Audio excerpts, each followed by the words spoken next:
So, in this, my brief talk is related to the challenges that Heart Cycle is facing up in this project. The first, well,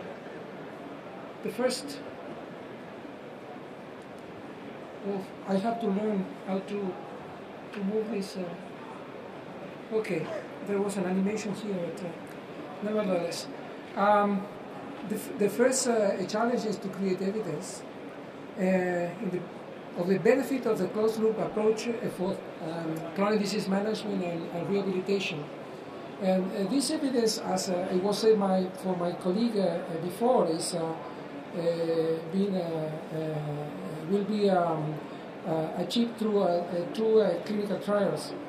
But this is not enough, really, when talking with healthcare managers, and in the problem of moving from the research to the clinical practice. And we all agree that there is a huge information existing now, that the same that will be added by Heart Cycle. There is a huge information and evidence on the improvement of health outcomes due to telemonitoring and due to the application of very concrete disease management processes. There are hundreds of clinical studies and guidelines already available. As well, there is evidence in direct cost savings, basically on the reduction of hospitalization events and duration. So there is no a real problem here when talking with the healthcare managers or politicians, because they all agree on that, and they agree that this is a small part of the problem. The big issue, it really is the organization. 80% of the problem becomes for the organization. Why the organization? Because our hospital, our healthcare system has been designed more than 100 years ago. And we are progressing incorporating technology for diagnostics and for therapy, but very few that are related to the real change on the processes in there, the process of healthcare, more efficient process for healthcare. And the system like Heart Cycle are directly oriented to create a new, more advanced and efficient process for healthcare. And when you talk a process, we are talking on changes on the work, on the functions of the individuals that are working in the organization. So 80%, and this is something that most of the people that we are talking agree, are related to the organization. And there is a lack of evidence on the impact on inside the organization of this, because there are no real best practice, big ones, that can be considered as the reference of how the introduction of these new processes has been impacted inside the organization, include all the issues that are related to the organization. So this is also a challenge for Heart Cycle, because we want and we intend to move on from the research into the clinical practice and to provide a step ahead in this state of the art today. So this is the stratification model, the classical stratification model of the risk of patients.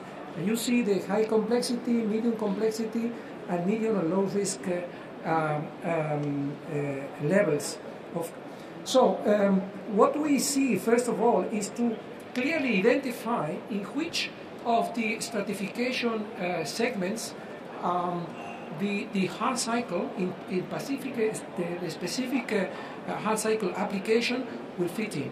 It's clearly that for heart failure management, we address very complex patients, even though patients that are not so, when we say are low level of complexity, say in a level 2, are referred to patients that are not too many comorbidities. So high level patients are patients very complex that needs really a case management approach. And Heart Cycle is prepared for the case management approach. The same way, the rehabilitation application for Heart Cycle is more oriented to patients, in this case, that will hopefully evolve from a high-risk situation after myocardial infarction to a normal life through 6 months, 12 months, 1 or 2 years. But with the problem in mind that you have to follow the heart cycle support process all along your life. So it means that heart cycle will follow the evolution of the patient on the time. So for this we have created more or less two kind of models of implementation into the clinical practice. In the first one, for high risk patients, just to say heart failure in the upper part of the stratification model, we identify basically 4 loops of attention, and those loops are becoming in work depending on the condition. Now the condition is the dynamic evolution or the dynamic stratification of the patient at any time. And we have a patient in the home loop. We have a patient in the call center loop that is working, say, on the daily basis. That you have this continuity of care through telemonitoring, through questionnaires and patient feedback. More of them are automatically being realized. And we have other loops, like the one that is related to the primary loop, depending on your healthcare model. For instance, in the south of Europe, you have a more oriented primary care based system. So primary care participate in the assessment and continuity of care of patients. So heart cycle should provide those general practitioners with enough information to take care of the patient in the moment that is come to the visit, as well as specialized clinics or specialized units that are dedicated to home care. In the more, say for low, medium, this is the case, for instance, for rehabilitation. We see patients that are in the vertical loops, including home care loop, as well as specialized clinics for rehabilitation that could be inside a hospital or an independent outpatient clinic that provides such a specialized care service. As well, we introduce here the concept of continuity of care all along the life of the patient, and this attention, this medical control is not only provided at home or in the outpatient clinic, but outside home, in the work place, everywhere you are, including gyms, including the in-house gym in your company, or the fitness centers nearby your home, everywhere. And we introduce here in our model the what is called the co-producers of care. The co-producers will be the organization that will participate in the care of patients, provided the special say. This is a typical case of a fitness center that may participate in the long-term care process.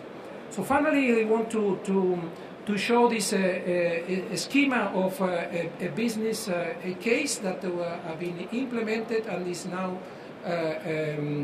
in progress in Valencia, in the hospital, a big hospital, Hospital La Fe, where we have identified the roles of providers, technology, and service providers. You see software as a service, as a model of provision, all the heart cycle related software services. And on top of this, it was necessary to provide other services that are not related to the technology, but are related to the implementation of the clinical case, which are logistics and delivery, which is not less important than the others. And in the other side, what are the specific services provided by the care organization. I think that just to present this for the discussion. Thank you very much.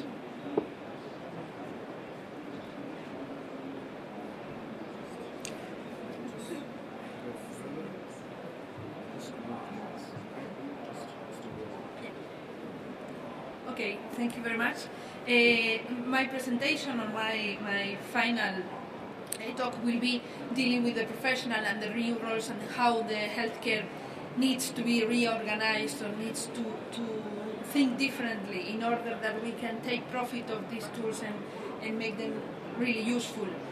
So this is the care loop as it has been described most of the time. Heart cycle originally also had this focus. So we have the primary loop in which the patient has to deal with his daily decisions, and the secondary loop in which there is a much more intensive relation with the healthcare system. And most of the decisions should be brought to the primary loop because we want the patient to be at home, we want the patient to be healthy, we want the patient to take control of his health. So here in the typical telemedicine or P-health schema, we have a strong role of the professional mainly as a healthcare provider, so taking the secondary loop decisions, and also in providing the evidence and providing the information needed for the analysis and for the system to really provide solutions for the patients. But what we have found out, and is one of the conclusions we would say of the project Heart Cycle, and I think is one of the key issues in the deployment of these type of solutions, is that we need to go even one step further. We need to include more things, and we need to go a little bit ahead in order to really be able to have an impact. I took the wrong. Okay.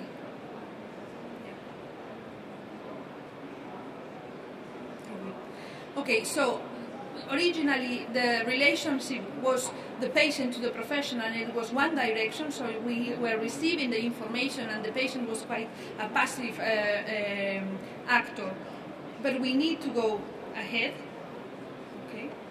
And this is no longer a good solution as a standalone. Of course, we are not going to delete the relation patient-professional, but we need to create an ecosystem of care in which we have different health professionals related to health, for example, nutrition, physical activity, physiotherapy, psychology, all these things, but we need also to have the patient, his family, his friends, other patients. We have the power of social networks, the power of social communities is very strong and can be very helpful if used correctly. So we have to include in our point of view, in our systems and in our models, all this ecosystem of people, all this ecosystem of services. And we have to move the focus from the curing, so just handling curing the patient, to how we can really make him have a better life. And that includes other considerations, because what I want to do in my life is also important for me. It's not only that I'm healthy, of course that's very, very important, but also that I can live my life as much as possible as I want. So which are the challenges? What needs to be done, or what we can do on this?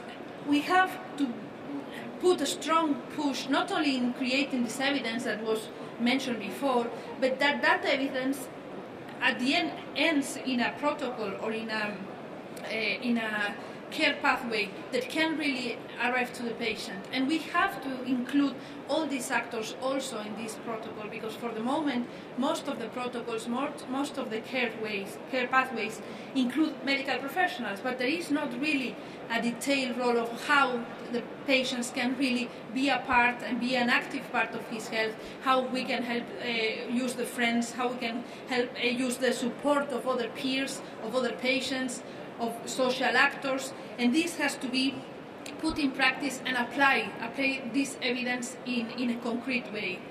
Then we need also to include these new roles in the protocols and these new roles in the system, and we have to enable care sharing, because we need to move to be able to share the care of the patient between a lot of actors, keep trace of that, but also enable that I can have a nutritionist and a doctor, and they are compatible and they are providing me with different services, and all is part of my care and all is part of my life. So if we need really the continuum of care, we have to provide also solutions to this project. And then we are going to have huge amounts of information. We are excellent in monitoring, we are capturing hundreds of data. You can see here there is a lot of solutions for capturing all types of possible data.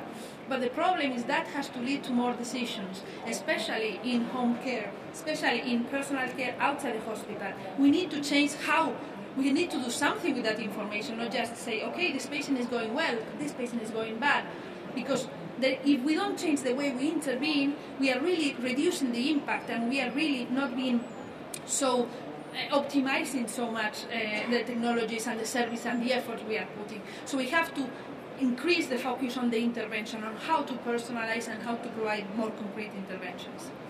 And finally, we are talking about technology, we are in a technology fair, so where is the role of technology? Of course, technology is a mean, is a channel to do the things. It's not that we have to start with technology, we have to start with the process, with the healthcare system, with the patient, the professional, and all this ecosystem, but technology can really help. It can provide more better monitoring, which is more efficient and less intrusive, and that means we don't need always to have the very exact, absolutely perfect value. Maybe some values are fine for some things, but we need to make the person be living easily. We have to enable communication and interoperability. No longer the one platform fits all. It's the paradigm. We can see it in the mobile phones. We can see it in the way Facebook communicates with other applications. So we have to move forward that paradigm. We have to promote this cooperative care by providing support everywhere, anytime, to all the actors, and also supporting this traceability, enabling that I can keep the trace who is doing what and which way. And also we have to foster personalized intervention. That's very important, to really go to more efficient solutions closer to the real needs of the patient, and that needs smarter decision support, focusing on personalization. So focusing on how can I make the life of the patient easier, how can I make with that more compliant the patient, how can I make my treatment more effective. We have also to include more predictivity. That's important for healthcare managers. We need to have more sustainable healthcare system. We need to be able to plan in advance which resources are we going to need, how I can organize, how I can face the challenges. We need to include this strategic healthcare management in the decision. They are not only the ones who pay, they are also the ones who have to organize, to have to set up the objectives of the healthcare system. So it's no longer one single doctor handling of course, the very clinical issues. He's going to be the leader. But on the rest, on how we can organize, how we can better optimize the usage of the different kind of resources I can have, this also deals with strategic healthcare management. And of course, at the end, we have to enhance the patient responsibility. This is a key word used a lot by the European Commission, that is a combination between responsibility and the capacity to really respond and to provide an answer. So we have to provide the right answer to the concrete patient in the moment he needs it. So it's not, if they tell me I have to do sports and I have to go swimming and I don't like swimming, or I don't know how to swim, that doesn't make any difference to me. This is a very simple example, but you can do a lot of things. You can do a lot of variations of a medical treatment that can be more easier to follow, or can fit better my life, and that's also a very important thing. And for that, we have to increase the personalization from one side to the other. That's all from my side. Thank you very much. Okay, thank you everybody.